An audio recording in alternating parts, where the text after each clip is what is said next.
1. Hello, everybody. Welcome to the Can't Tell Us Nothing show. This is Can't Tell Us Nothing show. You listen to the sounds you listen to right now. Or the sounds that can't tell us nothing. So the sounds you just heard are the sounds of Tandy. Yeah. Amici. Uh-huh. John. And myself, Antoine. And the four of us form an improv group in Houston, Texas, known as Can't Tell Us Nothing. What this show is, we take discussions, opinions, topics, turn it into improv scenes on the spot. Those are scenes that we just make up right now. And then we jump back into the discussions. Today, we're actually looking to talk about some of our favorite books that we've read. Maybe a CTUN book recommendation episode. Because we talk about books from time to time. I mean, Amici, you write all the time, so I know you must read books. I know John reads books all the time. Tandy, Dartmouth, goes without saying, right? I mean, and UT. And UT. My favorite, this lady had she published her own book, and she had I don't know what you call it, like a book party or whatever. I don't know. This was so many years ago. Release party, and, like it's for her book? Like, yeah, but it probably was a release party. Yeah, but it was a self-published book. I'm not sure, if I guess a company did it. It did have a binding on it. It wasn't just some staple pages, but they might as well have been, because the book was just really random. And the first thing, like, people were asking her questions, and the first thing she said was, "See, I don't read other people's books. See, I don't read." And I was like, I don't even want to read what you wrote, because if you're not reading people's books, how can you write? How do you call yourself a writer if you don't read? That was the craziest thing I'd ever heard. But anyway, did she go on the right of the books? I love it. Huh? Did she go on the right of the books? No, I doubt it. I doubt it seriously. I don't know what possessed her to do this one.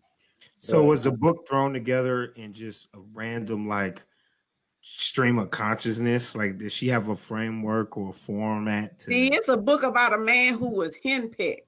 See, the man was henpicked. That's all I got from her discussion. I'm down. I was so not interested, but she needed a place to have the event, so she asked a friend of mine, her boyfriend, to have the thing at her house.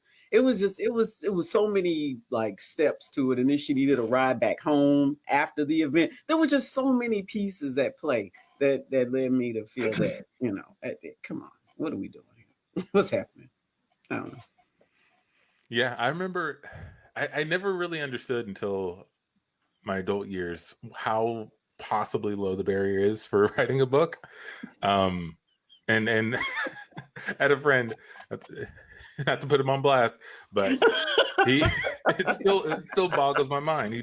He wrote a book about success. I probably told you guys about this before. He wrote a book about how to be successful while staying on his friend's couch. Like, I love it. I love it. Part of me wants to buy the book to be like, I just want to see what he says. But at the same time, in his defense, yes, you don't have to be a great player to be a great coach. That's true. Yes, that's true. Yes, to his defense, yes. Maybe he watched a bunch, like 10,000 hours of other successful people, and he just documented in a book. Yeah, he didn't implement any of it. He just funneled it into his own book. Maybe. Yeah, but I would try to help everybody else. Yeah, I would also probably say that, let's say, like, if Michael Jordan at the prime of his career wrote a book on how to be the most successful basketball player, if he wrote it, it would probably be trash. Probably. So, what I'm saying is, I kind of want to check the guy's book out. Yeah, because how do you describe, or how can you talk somebody through talent, or just like this magic, or just, when you ask somebody, man, how you do that? I don't know, just happened. Like, how can you understand math like that? I don't know, I just do. So that person shouldn't write a book. We cut to Michael Jordan's friend approaching him after reading his book. Hey, Mike, read your book. I got some criticisms. I got a few comments, a few suggestions even. Here's just my review, all right? So here's the thing about the book, Mike. It's kind of written as if you need to be Michael Jordan in order to play like you.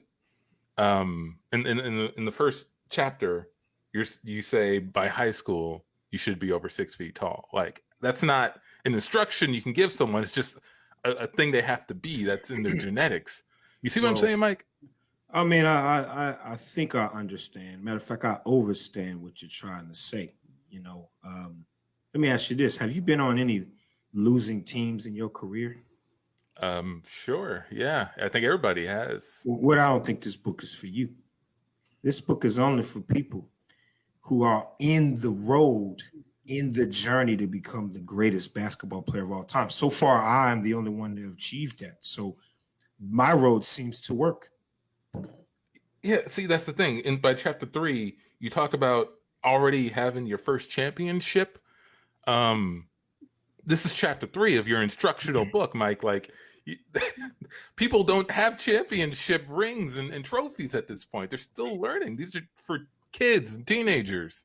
Well, I also put in chapter 3 that in order to achieve these championships, you got to be able to go after the best in the world and compete with them and knock them down so that those championships will come, man. There's steps to the progress. Yeah, you know? yeah. I saw those steps, get on your team tour bus and hop in your helicopter to get to your training ground. Like, look, these aren't things that regular people have, Mike. Antoine, listen, can I be honest with you? Sure, of course. I'm being honest with you, right? The Bible is not for everybody. Bible. Who do you think the Bible was written for, huh? When Jesus and all of his angels and minions wrote the Bible, they was thinking about one blueprint to get to heaven. That's all I'm saying. There's one way to become the greatest basketball player of all time, like Michael Jordan, man. Michael, have you read the Bible?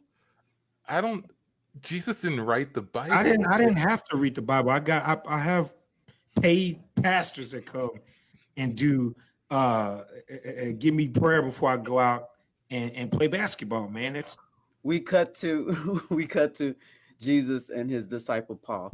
Jesus. Oh, I've been looking over some of the writings that you have put in the inspired word, and it's so inspiring. And I know you say you want people to follow, but I just want you to know that the way you've written it, there's no way people can be inspired by it. I mean, it's called, the Bible, they're supposed to follow it. But the first thing you say is, God is my father. If you want to be like me, then God needs to be your father. Basic stuff. But that can't happen, Jesus. I mean, there's only one you. Everybody's not going to have that experience. Hey, Peter, I need you to try harder, okay? If God is your father, make God your father. Otherwise, you might as well put down that book and get ready for hell. Okay. And scene. Exactly. Put down that book and get ready.